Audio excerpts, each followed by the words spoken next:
Halo anak-anak, selamat pagi. Salam sehat dan sejahtera selalu buat kalian semua. Tetap di rumah dan tetap jaga kesehatan ya. Puji dan syukur kita panjatkan ke hadirat Tuhan karena atas anugerah dan kasih-Nya kita masih diberi kesempatan untuk hidup dan belajar demi menyongsong masa depan kita semua. Nah, pada kesempatan ini kita akan belajar satu tema yang berjudul zat aditif dan zat adiktif. Nah, apa itu zat aditif dan apa peran zat-zat tersebut bagi kehidupan kita manusia, terutama berkaitan dengan ya berbagai makanan yang dikonsumsi. Nah, sebelum lebih jauh kita mengingat lagi pelajaran kita terdahulu. Nah, pada pembahasan mengenai sistem pencernaan pada manusia, kita sudah belajar berkaitan dengan nutrisi atau zat gizi yang diperlukan bagi tubuh kita. Ada karbohidrat, ada lemak, ada protein, mineral, vitamin, dan tentu saja air. Nah, zat-zat gizi itu sebenarnya diperoleh dari sumber makanan. Dan sumber makanan itu ada yang berasal dari tumbuhan dan juga hewan. Nah, makanan-makanan yang kita konsumsi itu dapat saja makanan yang langsung dapat diolah dari alam, tapi juga ada yang disimpan dalam kemasan. Nah, bagaimana supaya makanan-makanan itu bisa terasa lebih nikmat ya, dikonsumsi atau bisa lebih awet dan seterusnya, maka sesungguhnya makanan-makanan yang kita konsumsi itu ditambahkan ya, ditambahkan oleh zat-zat yang lain ya, sehingga mungkin terasa manis, terasa gurih, terasa asin, terasa eh, apa namanya, mungkin terasa ya lebih nikmat pokoknya begitu ya. Ya, itulah ya salah satu hal yang berkaitan dengan zat aditif yang akan kita pelajari. Oke, kita langsung saja mulai anak-anak ya belajar kita.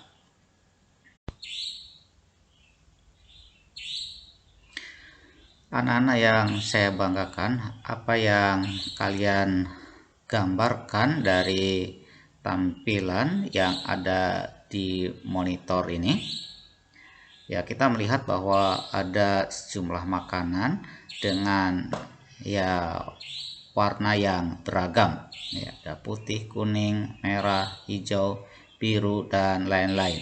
Nah, ketika kalian menyaksikan eh, berbagai makanan atau tampilan makanan pada ya monitor itu, apa yang kalian gambarkan?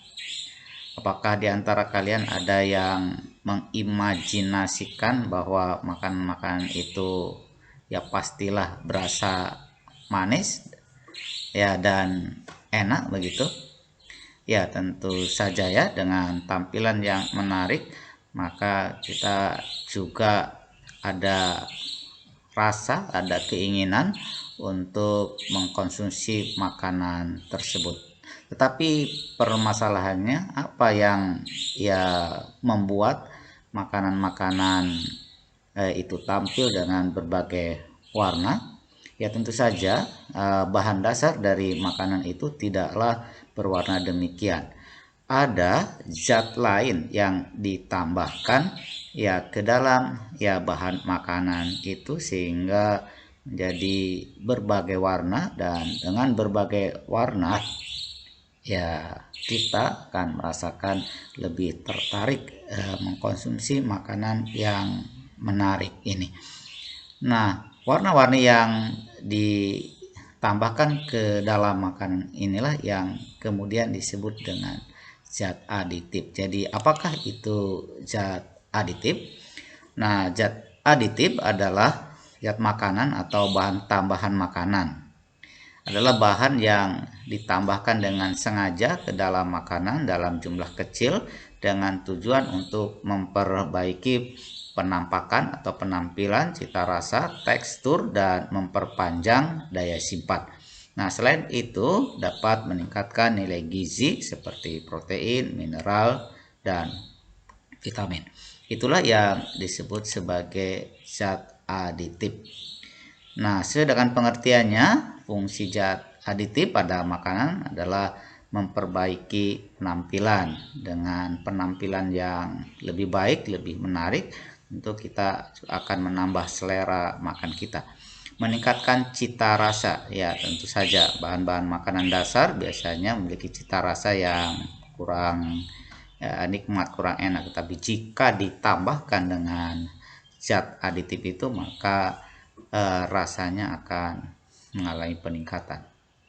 Ya, memperkaya kandungan gizi, kemudian dapat juga mengawetkan, ya tidak cepat busuk. Dengan tambahkan zat-zat yang disebut aditif tertentu, maka makanan akan menjadi lebih awet. Nah, jenis-jenis zat aditif itu dalam makanan kalian harus tahu ya, mulai dari sekarang bahwa berbagai zat aditif ditambahkan pada berbagai makanan yang kita konsumsi. Nah, ada 12 golongan besar aditif makanan berdasarkan fungsinya.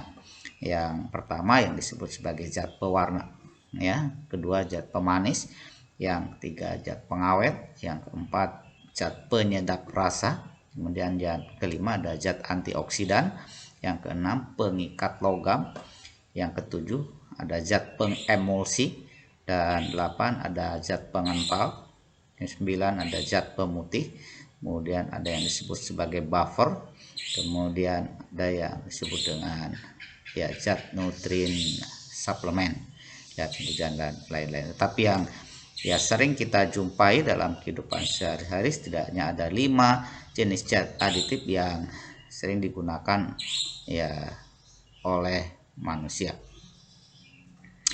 Nah, ada peringatan di sana, waspada zat aditif dalam makananmu. Mengapa demikian?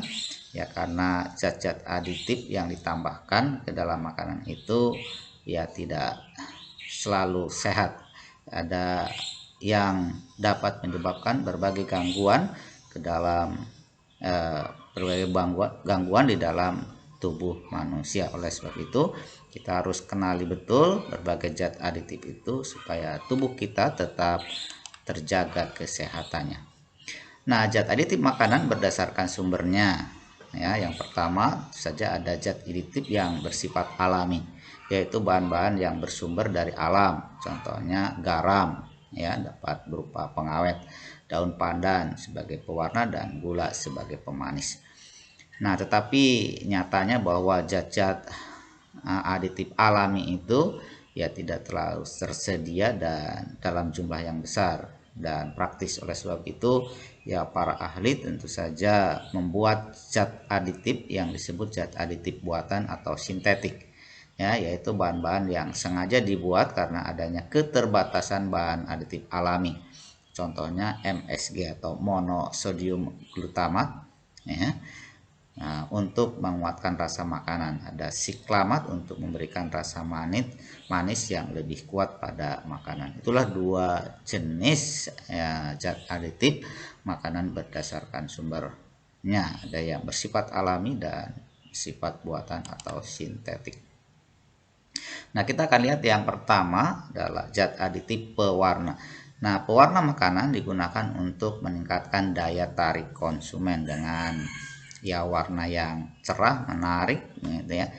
Maka kita akan mengalami peningkatan daya tarik ya terhadap konsumsi makanan tersebut.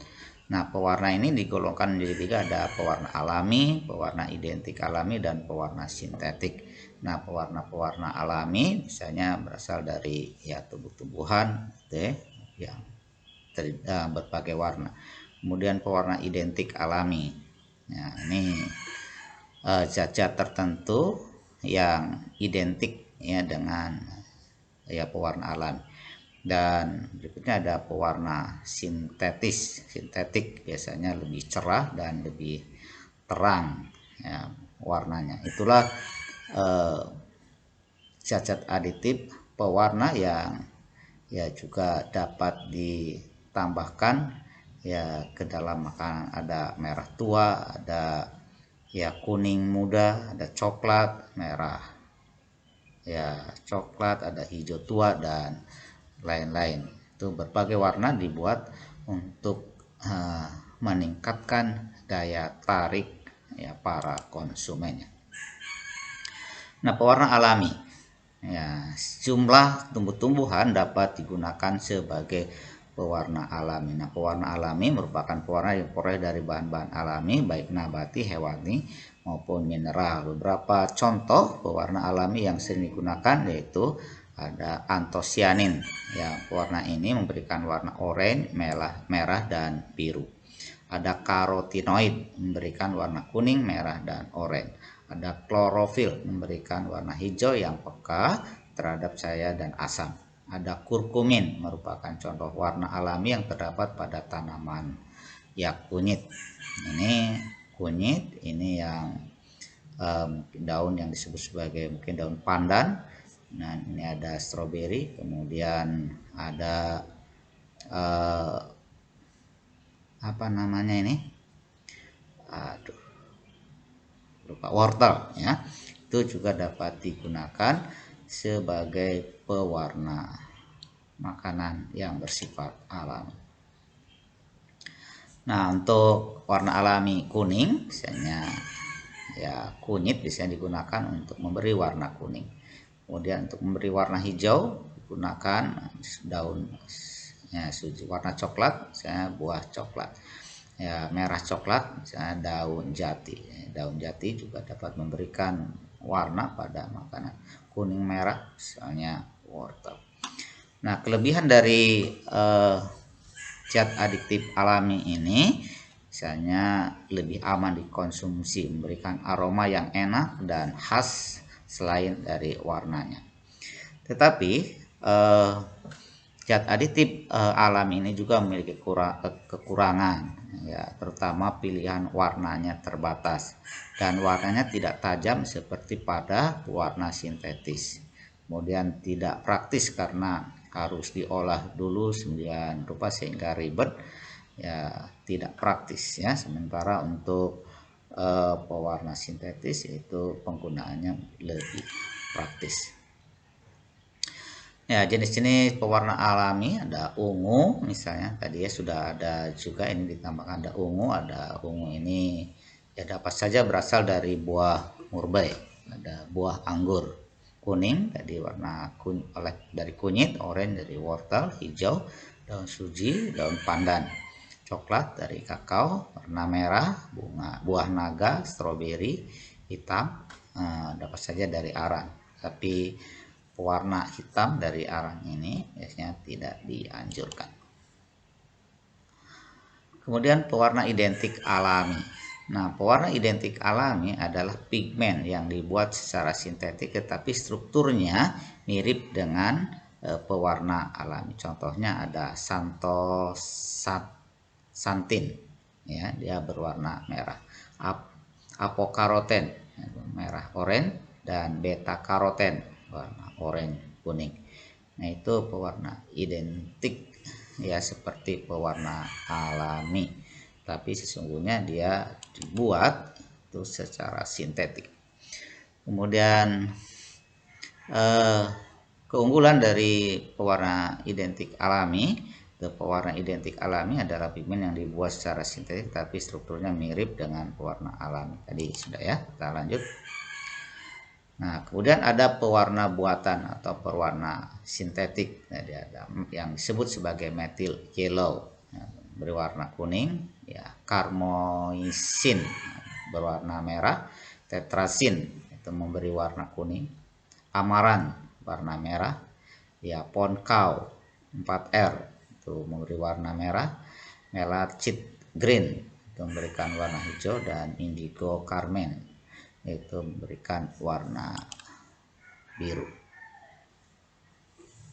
Nah, jenis-jenis pewarna buatan yang dapat digunakan dalam makanan atau minuman ya. Pemberi warna biru ada Brilliant Blue FCF ya, nama bahan kimianya. Kemudian pemberi warna kuning ada tetrazin. Pemberi warna oranye ada Sunset Yellow FCF. Kemudian beri warna hijau ada Fast Green FCF, dan memberi warna merah ada Alura Red AC. Itu nama bahan kimianya dan warna yang dapat diberikan kepada ya bahan makanan. Nih bahan-bahannya ada Alura Red AC, ada Fast Green FCF ya. Warna makanan buatan yang telah diizinkan pemakaiannya. Ya selain tadi ada yang masih bisa diizinkan, tapi ada juga pewarna buatan yang dilarang dalam makanan atau minuman. Ya ada Indan Trend Blue RS nama bahan kimianya, memberi warna biru ya. Ada Fast Yellow AB, Oil Yellow OB, Auramin Methanil Yellow itu memberikan warna kuning.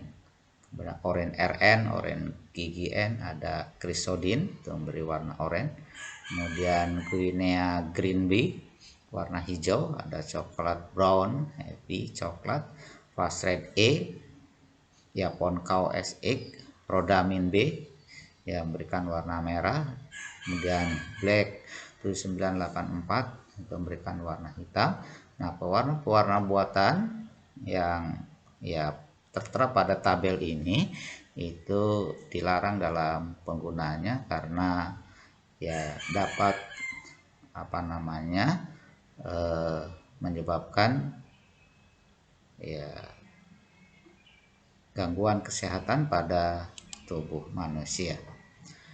Nah, tadi itu pewarna. Nah, kita ya lihat yang kedua ya zat aditif berikutnya adalah pemanis. Ya, bahan pemanis adalah bahan kimia yang ditambahkan pada makanan atau minuman yang berfungsi untuk memberikan rasa manis. Sebagai pemanis alami, ternyata gula adalah penyumbang kalori yang baik karena mengandung gizi untuk tubuh manusia. Tetapi gula juga dapat menyebabkan kegemukan, ya kerusakan gigi dan sangat berbahaya bagi penderita ya penyakit diabetes. Ya, itulah yang disebut sebagai pemanis. Nah, pemanis juga dibedakan. Ada yang disebut sebagai pemanis alami dan pemanis buatan. Nah, ini ada beberapa contoh ya bahan-bahan aditif pemanis alami. Yang pertama madu alam, kemudian ada ekstrak agave, ada gula kelapa, sirup maple dari getah pohon maple, kemudian sirup beras merah rendah kalori, ada alkohol gula dari buah dan sayur, ada sukrosa dari gula aren, ada beet ya pemanis red velvet, kemudian ada gula jagung rendah kalori, ada stevia murni bebas kalori. Itu adalah pemanis-pemanis yang dikatakan pemanis yang bersifat alami. Nah, kemudian yang kedua adalah pemanis buatan atau pemanis sintetis. Ini beberapa contoh nama zat yang dikategorikan sebagai zat pemanis sintetis. Yang pertama ada yang disebut sebagai aspartam, merupakan ya suatu peptida sehingga cepat sekali dicerna ya setelah dikonsumsi. Ya, aspartam banyak digunakan untuk pemanis ya minuman ringan. Ya kalian tahu ya minuman ringan kalau Sprite, Fanta dan lain sebagainya yaitu menggunakan pemanis sintetik. Kemudian ada siklamat. Nah, siklamat adalah garam natrium. Ya, garam natrium dan kalium siklamat banyak digunakan sebagai pemanis. Ya, tetapi faktanya bahwa garam siklamat berupa senyawa siklohexylamina yang merupakan senyawa karsinogen.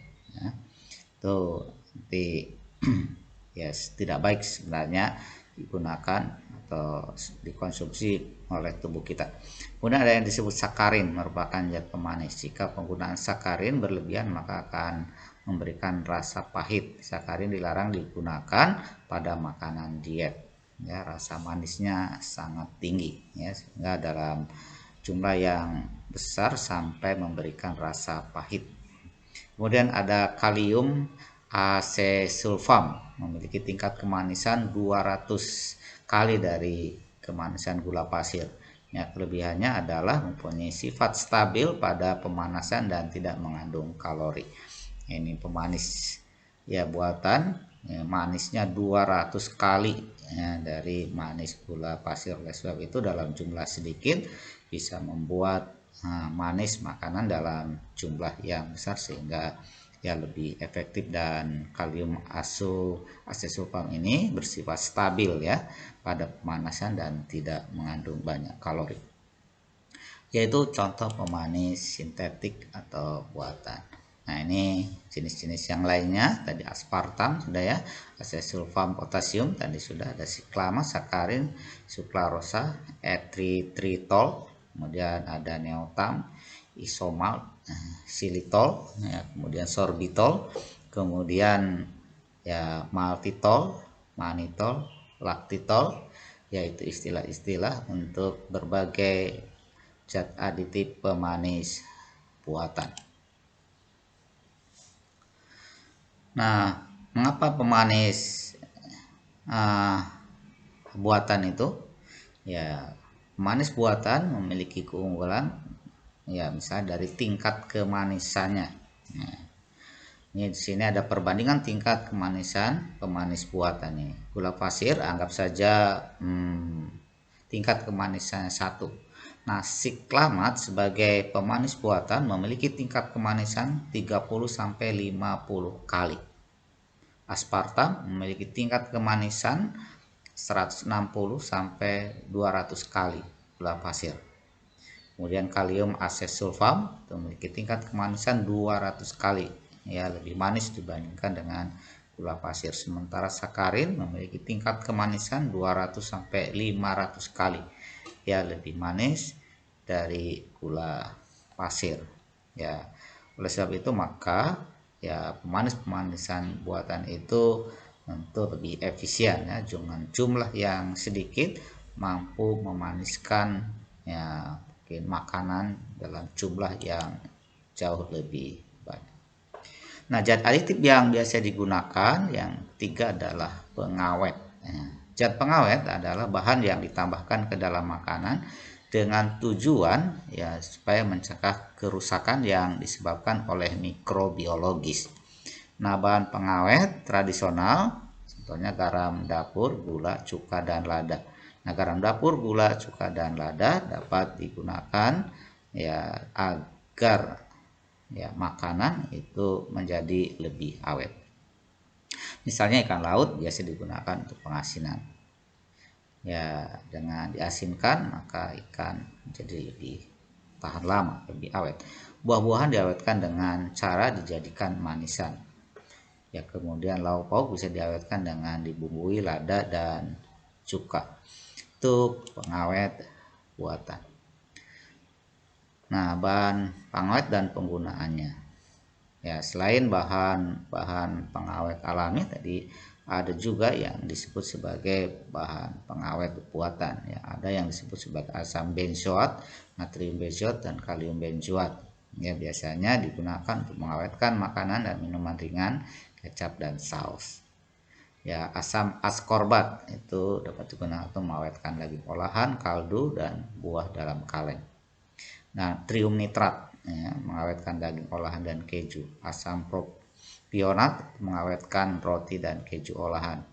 Butil hidroksianisol atau BHA menghambat oksidasi pada lemak dan minyak ya, sehingga lemak dan minyak pada makanan itu lebih ya bertahan ya, tidak mengalami penguraian secara kimia, sehingga ya bahan-bahan makanan yang diselimuti oleh lemak dan minyak ini bisa tahan lebih lama. Kemudian ada butil hidroksitoluen atau BHT menghambat oksidasi pada lemak, minyak, margarin, dan mentega. Itu adalah bahan-bahan pengawet ya buatan yang biasa digunakan untuk bahan mengawetkan sejumlah makanan.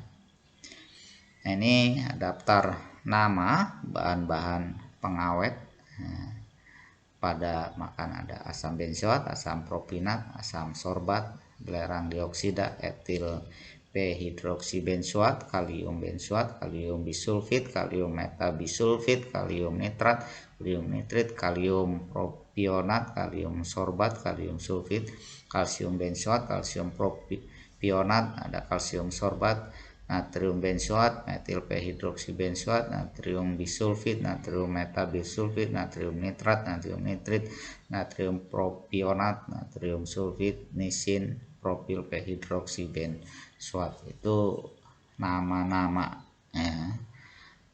ya, nama-nama dari bahan makanan yang dapat berfungsi untuk mengawetkan ya makanan. Ini ada kelemahan penggunaan pengawet alami ya. Misalnya jumlah penggunanya harus banyak ya. Asam-asam organik yang lazim digunakan sebagai bahan pengawet yaitu ada asam asetat yang digunakan untuk mencegah pertumbuhan kapang ya dalam roti, asam propionat ya untuk mencegah pertumbuhan kapang atau kamir, asam sorbat mencegah pertumbuhan kapang dan bakteri ya, asam benzoat kemampuan atau memiliki kemampuan untuk melawan pertumbuhan bakteri dan kamir. Nah, zat pengawet anorganik, yang tadi organik, ini anorganik yang sering digunakan ada sulfit tadi ya, ada belakangnya sulfit, natrium sulfit, kalsium sulfit dan seterusnya, digunakan untuk merendam bahan yang diawetkan. Garam nitrat dan nitrit digunakan dalam proses ya curing daging untuk memperoleh warna yang baik dan mencegah pertumbuhan mikroba. Ya, makanan yang mengandung sulfit kita lihat di sini.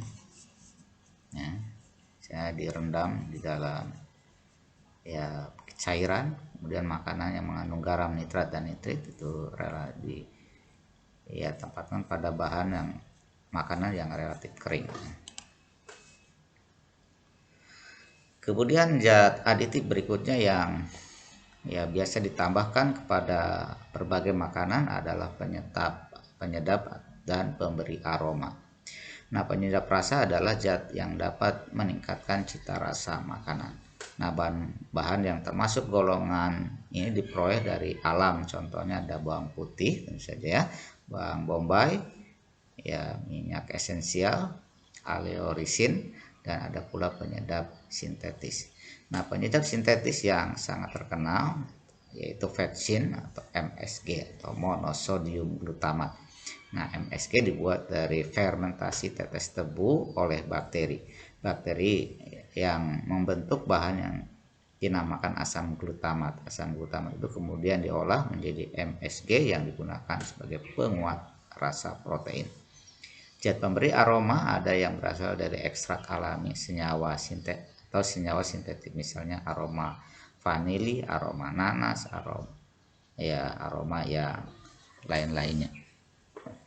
Nah, itu adalah penyedap dan pemberi aroma ya, yang biasa ditambahkan kepada ya makanan agar makanan itu terasa lebih enak dan juga bisa menarik karena aromanya ya dapat dirasakan oleh indera pencium.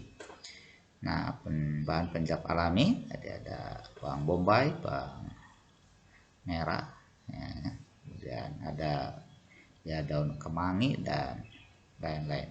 Kemudian ya ada penyedap buatan monosodium glutamat ya tampilannya. Nah, sementara pemberi aroma itu adalah berbagai zat yang memberikan aroma tertentu pada makanan sehingga ya membangkitkan ya selera ya konsumen tentu saja. Nah, kemudian setelah kalian mengenal ya berbagai zat aditif yang biasa ditambahkan ke dalam makanan, ya kalian juga harus tahu bahwa sejumlah zat yang ditambahkan kepada makanan itu dapat saja memberikan dampak tertentu kepada tubuh kita. Oleh sebab itu bahkan mungkin dapat membahayakan bagi kesehatan kita. Oleh sebab itu kalian harus tahu bahaya penyalahgunaan bahan kimia untuk zat aditif dalam makanan. Ya, ada sejumlah zat yang dikategorikan membahayakan ketika kita mengkonsumsi makanan yang ditambahkan oleh zat tertentu. Ada yang disebut sebagai borak, merupakan bahan kimia yang digunakan pada industri pembuatan keramik dan pembuatan kaca.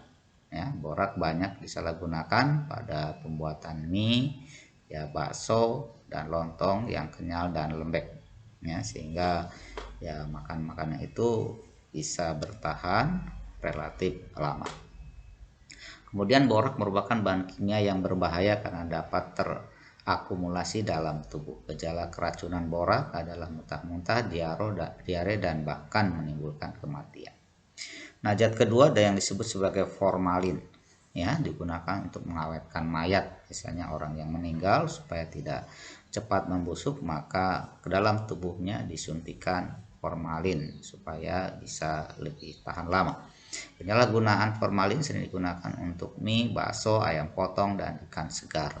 Ya, kita harus berhati-hati ya bahwa berbagai bahan makanan seperti mie, bakso, ayam potong, ikan itu supaya tahan lama, maka oleh orang tertentu itu ditambahkan formalin supaya lebih tahan lama.